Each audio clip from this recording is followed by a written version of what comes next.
Assalamualaikum warahmatullahi wabarakatuh. Perkenalkan, saya Melati Aprilia Putri dari jurusan Akuntansi, Fakultas Ekonomi. Saya akan mempresentasikan materi hukum bisnis dan regulasi tentang ketenagakerjaan.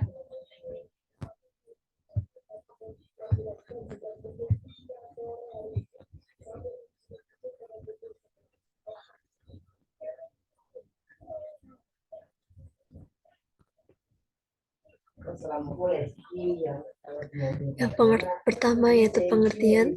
Perlindungan pekerja adalah perlindungan yang diberikan dalam lingkungan kerja itu sendiri dengan jalan memberikan tuntutan maupun dengan jalan meningkatkan pengakuan hak-hak asasi manusia, perlindungan fisik dan teknis, serta sosial dan ekonomi melalui norma yang berlaku. Berkaitan dengan perlindungan hukum terhadap warga negara di bidang perburuhan, Imam Sepuh mau membagi perlindungan buruh ini menjadi 3 macam, yaitu pertama, perlindungan ekonomis, yaitu suatu jenis perlindungan yang berkaitan dengan usaha-usaha untuk memberikan kepada pekerja suatu penghasilan cukup memenuhi keperluan sehari-hari baginya serta keluarganya, termasuk dalam hal pekerja tersebut tidak mampu karena sesuatu di luar kehendaknya. Kedua, perlindungan sosial, yaitu suatu perlindungan yang berkaitan dengan usaha kemasyarakatan yang tujuannya memungkinkan pekerja itu mengenyam dan mengembangkan kehidupannya sebagai manusia pada umumnya, dan sebagai anggota masyarakat dan anggota keluarga atau yang biasa kita sebut dengan kesehatan kerja. Ketiga, perlindungan teknis, yaitu suatu jenis perlindungan yang berkaitan usaha-usaha untuk menjaga pekerja dari bahaya kecelakaan yang dapat ditimbulkan oleh peralatan kerja atau oleh bahan yang diolah atau dikerjakan perusahaan. Perlindungan jenis ini sering juga disebut dengan keselamatan kerja.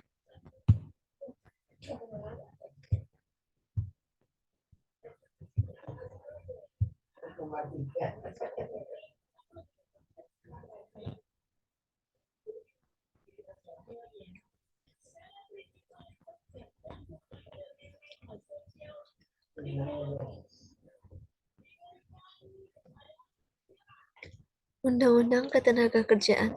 Pada 2003, pemerintah mengeluarkan Undang-Undang Nomor 13 Tahun 2003 tentang Ketenagakerjaan. Ketika pemerintah mengeluarkan Undang-Undang Nomor 13 Tahun 2003, ada beberapa alasan yang menjadi pertimbangan antara lain.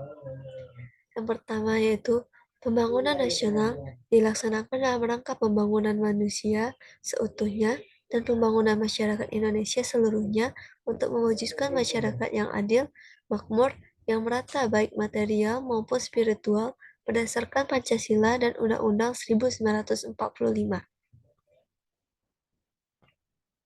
B. Pelaksanaan pembangunan nasional, tenaga kerja maupun peranan dan kedudukan yang sangat penting sebagai pelaku dan tujuan pembangunan. C. Sesuai dengan peranan dan kedudukan tenaga kerja, diperlukan pembangunan ketenagakerjaan untuk meningkatkan kualitas tenaga kerja dan peran sertanya dalam pembangunan, serta meningkatkan perlindungan tenaga kerja dan keluarganya sesuai dengan harkat dan martabat kemanusiaan.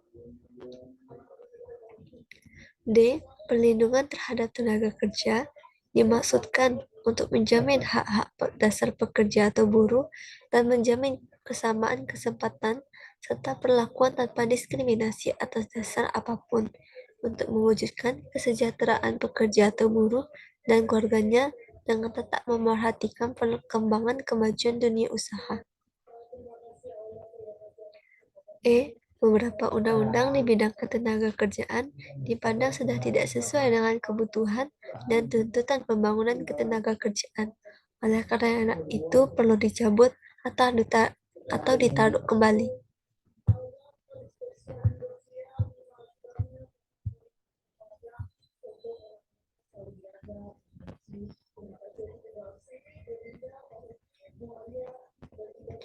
Sistem Peradilan Hubungan Industrial atau disingkat PHI. Secara perkembangannya, keberadaan Undang-Undang Penyelesaian Perselisihan Hubungan Industrial ini merupakan amanat dari Undang-Undang Nomor 13 Tahun 2003 tentang Ketenagakerjaan yang dimaksudkan untuk menggantikan Undang-Undang Nomor 22 Tahun 1957 tentang penyelesaian perselisihan perburuhan dan Undang-Undang Nomor 12 Tahun 1964 tentang pemutusan hubungan kerja di perusahaan swasta yang dirasakan kurang dapat menyesuaikan dengan perkembangan dan kemajuan zaman. UU PHI ini telah disahkan DPR RI dalam rapat paripurna pada tanggal 16 Desember 2003 dan dinyatakan berlaku sebagai Undang-Undang Nomor 2 Tahun 2004 pada tanggal 14 Januari 2004. Undang-Undang PHI baru berlaku setelah 2 tahun diundangkan, yaitu pada 14 Januari 2006. Sedangkan Peraturan Pelaksanaan Undang-Undang Nomor 22 Tahun 1957 dan Undang-Undang Nomor 12 Tahun 1964 tetap berlaku sepanjang tidak bertentangan dengan peraturan ini.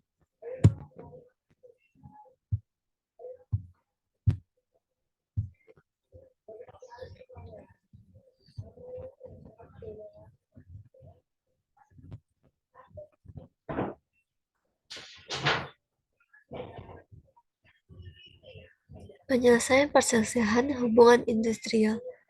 Adapun jenis-jenis penyelesaiannya yaitu dalam Undang-Undang PPHI diatur jenis-jenis perselisihan, yaitu perselisihan hak, kepentingan, pemutusan hubungan kerja, dan antar serikat pekerja.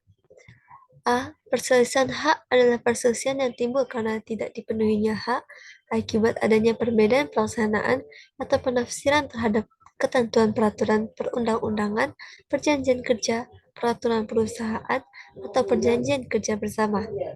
B. Perselisihan kepentingan adalah perselisihan yang timbul dalam hubungan kerja karena tidak adanya kesesuaian pendapat mengenai pembuatan dan atau perubahan syarat-syarat kerja yang ditetapkan dalam perjanjian kerja atau perusahaan atau perjanjian kerja bersama.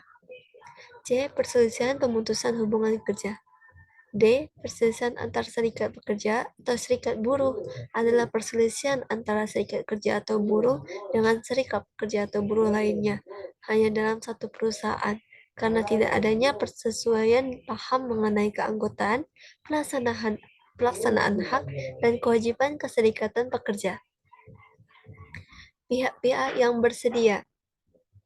Di dalam Undang-Undang PHI, pihak-pihak yang menjadi subjek perselisihan adalah pekerja atau buruh yang bersangkutan atau serikat pekerja atau buruh dengan pengusaha.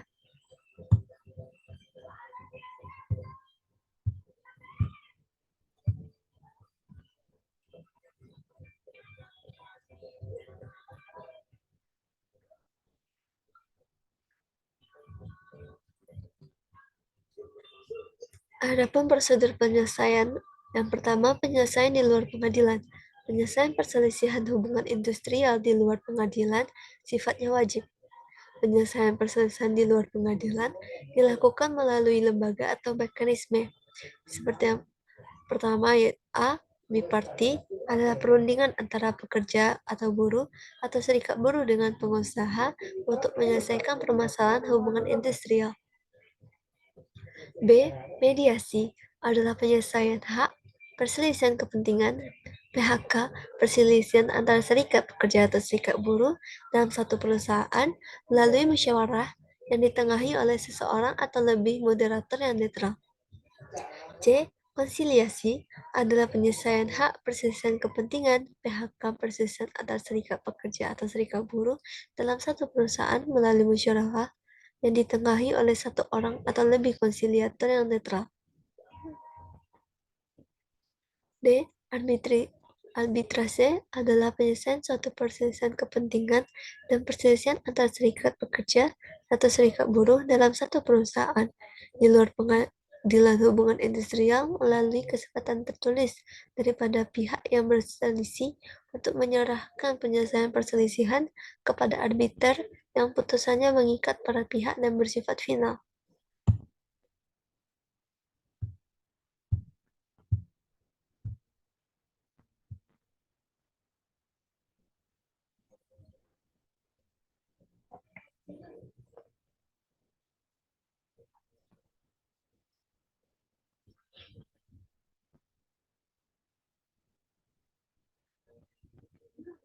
Yang kedua, penyelesaian melalui pengadilan hubungan industrial. A. Pengadilan hubungan industrial. Pengadilan hubungan industrial adalah pengadilan khusus yang dibentuk di lingkungan pengadilan negeri yang berwenang memeriksa, mengadili, dan memberi putusan sebagai upaya paksa terhadap perselisihan hubungan industri. B. Penyelesaian pengadilan hubungan industri. Tugas dan wewenang pengadilan hubungan industri adalah memeriksa dan memutuskan. Yang pertama, tingkat pertama mengenai perselisihan hak, kedua tingkat pertama dan terakhir mengenai perselisihan kepentingan, ketiga tingkat pertama mengenai perselisihan pemutusan hubungan kerja, empat tingkat pertama dan terakhir mengenai perselisihan antar serikat pekerja atau serikat buruh hanya dalam suatu perusahaan. C. Penyelesaian perselisihan melalui Mahkamah Agung.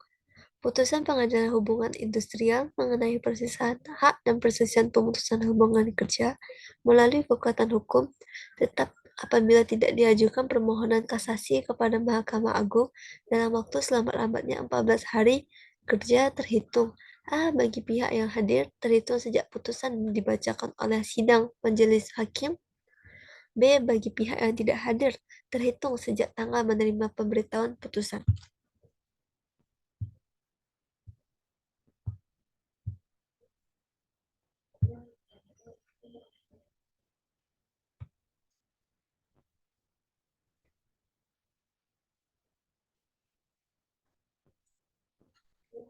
Alat bukti penyelesaian perselisihan.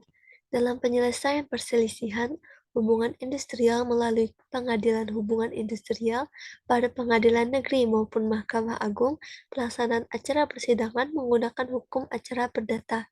Oleh karena itu, dalam hal pembuktian, tentu menggunakan tata cara hukum perdata. Pembuktian dapat diperlukan dari segi substansi perselisihan, misalnya pembuktian bahwa pekerja melakukan kesalahan, dan dapat pula pembuktian dari sisi prosedur, yaitu bukti-bukti bahwa perselisihan tersebut telah dilakukan perundingan bipartit dan telah dilakukan penyelesaian melalui mediasi, konsoliasi, maupun arbitrasi. Putusan sela. Dalam Undang-Undang PHI dikenal adanya putusan sela. Putusan yang tidak menyangkut pokok perkara. Putusan sela dapat terjadi apabila dalam perselisihan tersebut terdapat perselisihan lainnya, sehingga perselisihan lainnya harus diberikan putusan sela. Konflik dapat saja terjadi apabila terjadi perselisihan pemutusan hubungan kerja yang disebabkan adanya perselisihan hak dalam pelaksanaan tertentu, timbul konflik dalam menentukan perselisihan mana yang harus diputuskan terlebih dahulu. Sanksi administrasi dan ketentuan pidana. Dalam Undang-Undang PHI ini juga mengatur hal-hal yang berkaitan dengan sanksi administrasi terhadap mediator, panitera muda, konsiliator, dan arbiter yang telah lalai terbukti melakukan tindak pidana kejahatan, menyalahgunakan jabatan, dan lain-lain. Sedangkan sanksi pidana barang siapa yang melanggar ketentuan dikenakan sanksi pidana kurungan paling singkat 1 bulan dan paling lama 6 bulan atau denda paling sedikit 10 juta dan paling banyak 50 juta.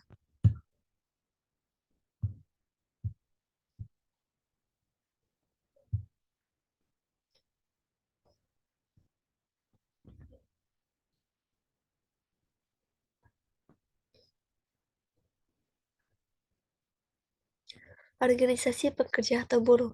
Pertama, organisasi pekerja atau buruh sebagai mitra pengusaha dalam penjelasan Undang-Undang Nomor 21 Tahun 2000 Sangatlah jelas dinyatakan bahwa pekerja atau buruh sebagai warga negara mempunyai persamaan kedudukan dalam hukum, hak untuk mendapatkan pekerjaan dan penghidupan yang layak, mengeluarkan pendapat, berkumpul dalam satu organisasi, serta mendirikan dan menjadikan anggota serikat pekerja atau serikat buruh. Hak berserikat bagi pekerja atau buruh sebagaimana diatur dalam Konvensi International Labour Organization Nomor 87 tentang kebebasan berserikat dan perlindungan hak untuk berorganisasi dan Konvensi ILO Nomor 98 mengenai dasar-dasar daripada hak untuk berorganisasi dan untuk berunding bersama sudah diklasifikasi oleh Indonesia menjadi bagian dari perundangan undang-undang nasional.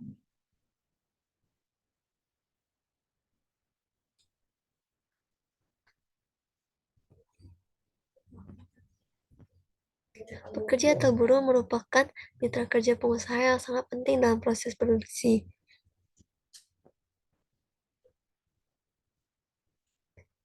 Dalam rangka meningkatkan kesejahteraan pekerja atau buruh atau keluarganya, menjamin kelangsungan perusahaan, dan meningkatkan kesejahteraan masyarakat Indonesia.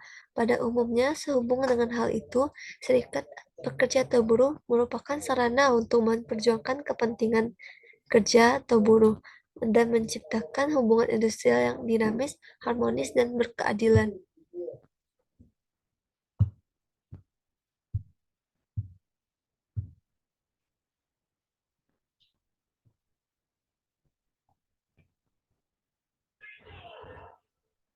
Kedua, Undang-Undang Serikat Pekerja atau Buruh. Dalam pasal 42 Undang-Undang Nomor 21 Tahun 2000 mengatur sanksi terhadap serikat pekerja atau buruh. Terhadap serikat pekerja atau buruh adanya sanksi administratif, pencabutan pencatatan, dan kehilangan haknya untuk turut serta dalam melakukan perjanjian hubungan industrial atau dalam mewakilkan pekerja atau buruh dalam lembaga ketenagakerjaan. Sanksi administratif dicabut sebagai sampai terpenuhi syarat-syarat seperti yang terdapat dalam pasal 5 Undang-Undang. Sedangkan dalam pasal 43 Undang-Undang Nomor 21 Tahun 2000 terhadap pengusaha yang menghalangi atau memaksa pekerja atau buruh untuk membentuk dan atau tidak membentuk serikat pekerja atau buruh dikenakan sanksi pidana penjara paling singkat 1 tahun dan paling lama 5 tahun dan atau denda paling sedikit 100 juta dan paling banyak 500 juta dan tindak pidana tersebut termasuk tindak pidana kejahatan.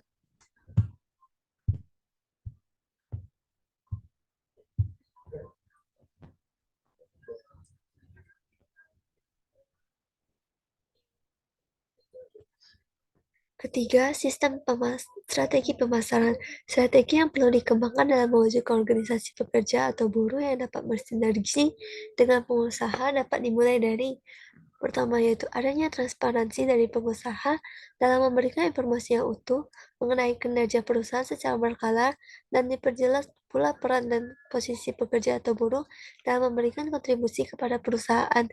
Adanya skema insentif profit sharing atau adanya pembagian saham kepada pekerja atau buruh melalui program stock ownership plan.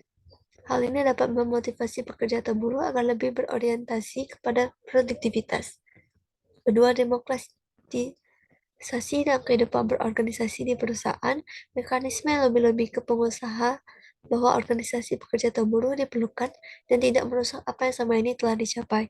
Organisasi pekerja atau buruh harus dapat mempresentasikan tentang buruh yang lebih positif atau bermartabat. Selanjutnya itu menguatkan pekerja atau buruh sesuai dengan budaya perusahaan itu sendiri dalam menggunakan nilai-nilai kebersamaan serta fondasi hubungan industrial. Dengan demikian dapat mendorong percepat demokratisasi di setiap perusahaan dan akhirnya dapat memperjuangkan aspirasi politiknya dengan terbentuknya organisasi pekerja atau buruh yang solid.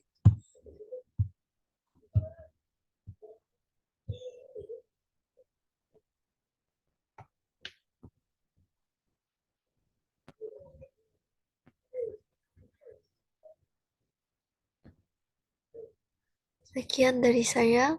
Mohon maaf jika ada kesalahan dan kekurangan materi. Terima kasih atas waktunya. Assalamualaikum warahmatullahi wabarakatuh.